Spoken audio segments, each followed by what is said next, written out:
FLAU, Landesgruppe, Australia. Newsletter number August 24, 2020. Religious delusion is spreading coronavirus. Written by Vivian Legg. All sorts of big things come along in our lives to remind us, if we are listening, that we are actually subject to the laws of nature. Fires, droughts, floods and cyclones for instance can devastate whole communities, townships or even countries, and at some level a lesson is painfully learned by many. Of course, wars massively affect millions of people, as do financial recessions and general unemployment, for example, and yet with those it is somehow easier to remain blind to their actual cause being an inability of human beings to respect creational-natural laws, such as the need for respect for the lives of others. All sorts of big things come along in our lives to remind us, if we are listening, that we are actually subject to the laws of nature.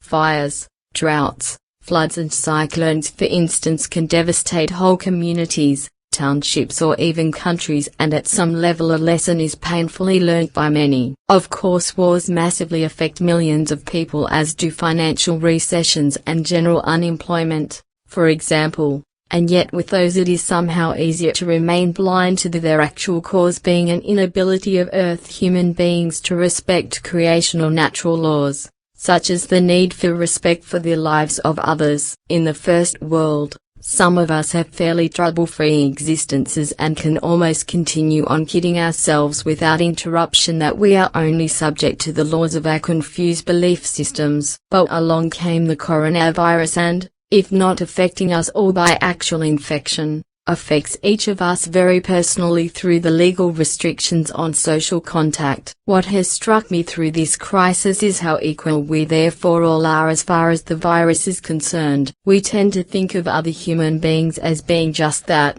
other than us. But in the context of the virus, the otherness becomes insignificant. Social standing does not spare you if you are elderly and have a compromised immune system. Money and education doesn't buy you a right and the necessary immunity to meet with friends and family. A meter and a half is as difficult to maintain in the supermarket or bus for a factory cleaner as it is for a rocket scientist. Clever ideas and hard work mean little when the whole country is in shutdown. We can't escape the truth of our physical vulnerability to viruses, regardless of the loss of income and other difficulties the virus has brought me as well as others. I find it somehow refreshing to be reminded in this form to pay attention to my actual reality and not the delusions I sometimes hang on to, in which I am somewhat immune from worldly and health-related troubles. Clearly I am not alone in harboring such delusions. What else explains the ludicrous disregard for social distancing requirements shown by so many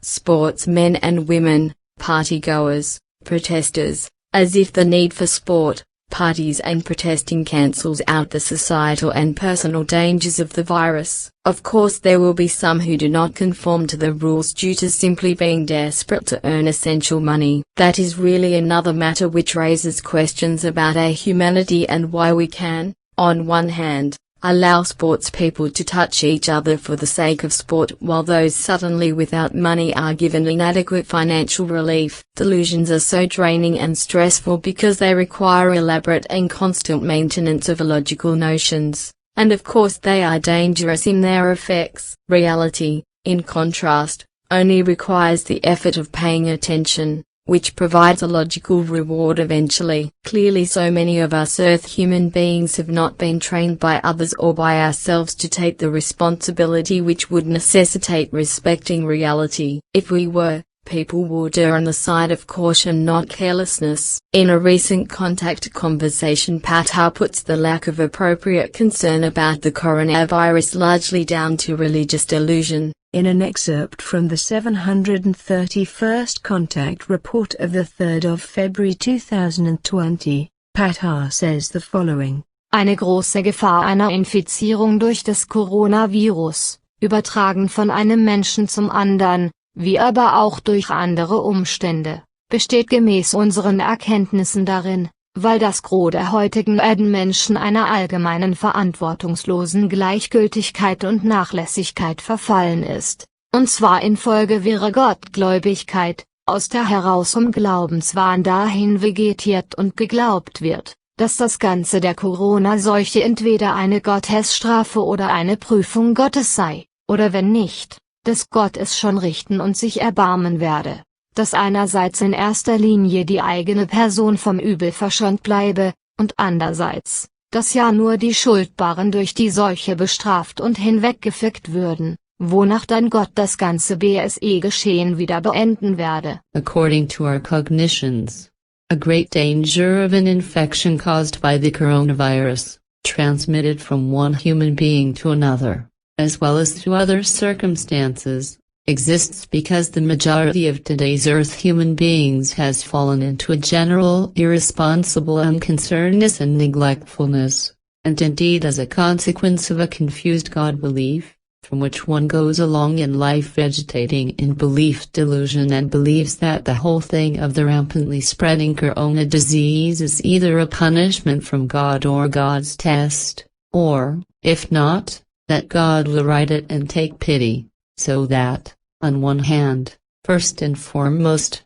one would be spared from the terrible thing oneself, and, on the other hand, that only the guilty would be punished and swept away by the rampantly spreading disease, after which God will then end the entire evil happening again. I remember thinking somewhat along those lines when I was a religion-believing child. I believed that I either would not get affected by something negative going on because I was a God believer, or, if I did, it was part of God's plan because perhaps I needed that hard experience to test my faith, or that it was time for me to pass on to the other side. Nothing in that thinking gave me serious reason to diligently protect myself from the danger, nor did it prompt me to contemplate what negative effect the thing that ailed me could have for others who had to care for me or lose me.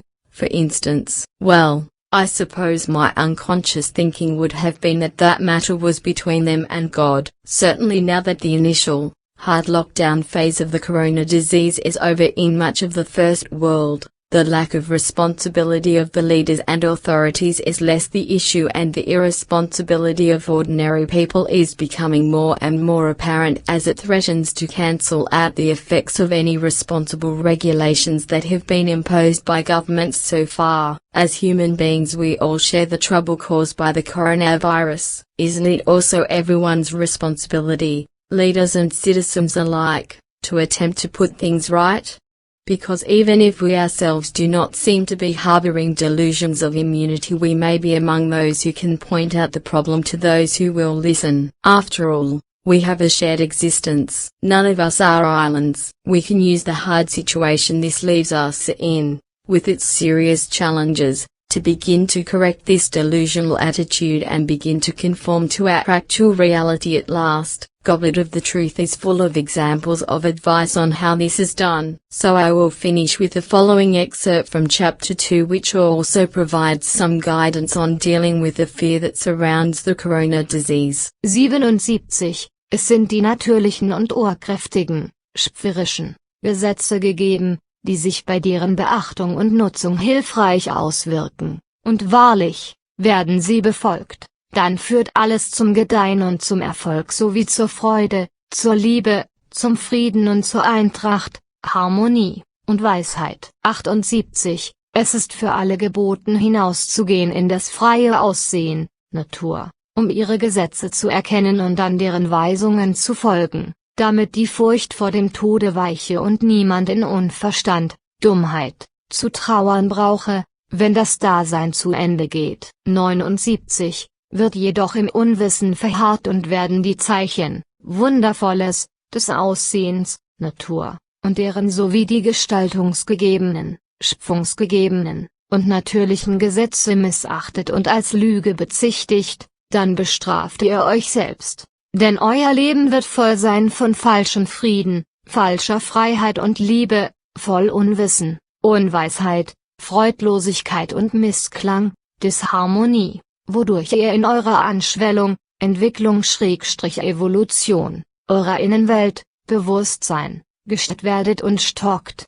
stagniert. 77. The natural laws of the primal power, creation, have been given, which have a helpful effect when they are followed and applied, and truly if they are followed then everything will lead to the prosperousness and to the success as well as to the joy, to the love, to the peace and to the concord, harmony, and wisdom. 78. It is recommended for all to go out into the free appearance, nature, in order to recognize its laws and then to follow its guidance, so that the fear of the death will be banished and no one will need to sorrow in unintellect, foolishness, when the present existence comes to an end. 79. However, remaining in the unknowledge and disregarding the signs, wonderful things, of the appearance, nature, and both its and the formation given, creation given, and natural laws and imputing them as a lie amounts to self-punishment, because your life will be full of false peace, false freedom and love, full of unknowledge, unwisdom, joylessness and dissonance, disharmony, as a result of which you will be disrupted in your swelling, evolution, of your inner world, consciousness, and will slow down, stagnate,